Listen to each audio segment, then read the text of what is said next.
In this step, I've bent over all the longer leads, the positive leads of each one of these LEDs, but I want to cut them so they're not so long and don't get in the way. So I have here just a small cutters, and I'm just going to trim them over, just not too long, maybe one piece over here. And yeah, be careful, they will go flying. But try to, and I got to bend them up just a little bit to get to them, cut them and then bend them back down on the board just so they stay out of your way. And yes, you can see here I've got ones from the other side here. So this is my middle one, trimming that. And now these I've got to trim as well.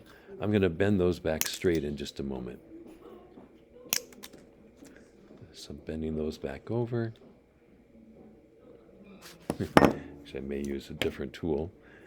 You don't have to, but just something to bend them straight again.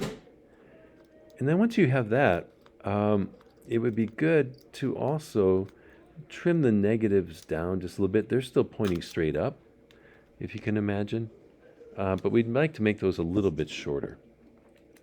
So if you look from the side here, I still have the negative leads from each one of these pointing upward. I'm just going to give them a little haircut. It'll just make it easier to solder and work around these. So I'm going to trim each one of these to about this length, about a half a centimeter up above the board. We can trim that off later after we finish soldering. But for now, it'll just make it easier to do our soldering and to work around each of the LEDs.